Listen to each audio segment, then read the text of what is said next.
వెడుతున్నటువంటిది అంత భయంకరమైన కాంచన లంక. కానీ అసలు బయలుదేరడానికి సిద్ధపడినటువంటి హనుమ ఉన్నారే, ఆయన మాత్రం వెళ్ళడానికి ముందే జగామలంకాం మనసా మనస్వి, ఎంత ఉత్సాహంతో ఉంటారంటే ఆయన శరీరంతో వెళ్ళడం ఇంకా ఆలస్యం, మనసుతో మాత్రం వెళ్ళిపోయాడు. అసలు ఆ ఉత్సాహం లేనివాడు జీవితంలో ఏ కార్యాన్ని సాధించలేడు. ఒక సభకి వెడుతున్నాం, పరమోత్సాహంగా వెళ్ళాలి. ఈ పని చేయడానికి వెడుతున్నాం, పరమోత్సాహంగా వెళ్ళాలి. పూజ చేసుకోవడానికి వెడుతున్నాం, పరమోత్సాహంగా పూజకి వెళ్ళాలి.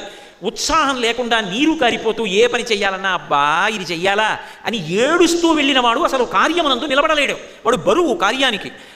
అదే హనుమైతే సవేగవాన్ వేగ సమాహితాత్మా హరిప్రవీర పరవీరహంత. ఎటువంటి బలం అంటే ఆయనది సామాన్యమైన బలం కాదు. రావణాసురుడితో కలిపి లంకాపట్టణంలో ఉన్నటువంటి సమస్తమైన రాక్షసుల్ని మర్దించి పడగొట్టగలిగినటువంటి బలం ఒక్క హనుమకే ఉన్నది. ఆయన ఒక్కడే రావణుణ్ణి కూడా చంపగలడు, అంతటి తేజోమూర్తి.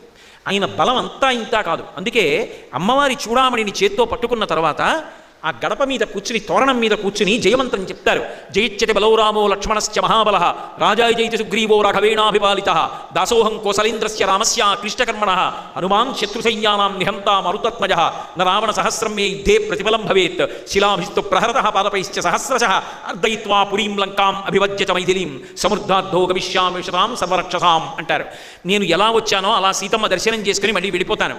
నాకు ఆయుధాలు అక్కర్లేదు, నా గోళ్లతో గుండెలు చీల్చి చంపుతాను, పాదముల కింద పెట్టి మర్దించి చంపుతాను, మోచేతులతో పొడిచి చంపేస్తాను, నా యొక్క బాహుబలంతో చంపుతాను, నా శరీరం కింద పెట్టి నలిపేస్తాను. ఎంతమందిని చంపుతాను అంటే నరావణ సహస్రం మే యుద్ధే ప్రతిఫలం భవేత్. ఒక్క రావణుడు కాదు, 1000 మంది రాక్షసులు కట్టకట్టుకుని వచ్చి నా ముందు నిలబడిన తలలు గిల్లేస్తాను. నా ముందు నిలబడగలిగిన వాడు లేడు.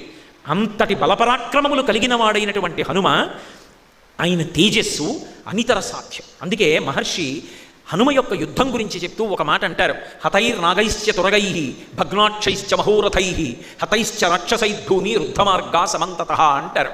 హనుమ 10 నిమిషాలు యుద్ధం చేశారనుకోండి, కొన్ని వేల ఏనుగులు చచ్చిపోతాయి, కొన్ని వేల గుర్రాలు పోతాయి, లక్షల సైన్యం పడిపోతుంది.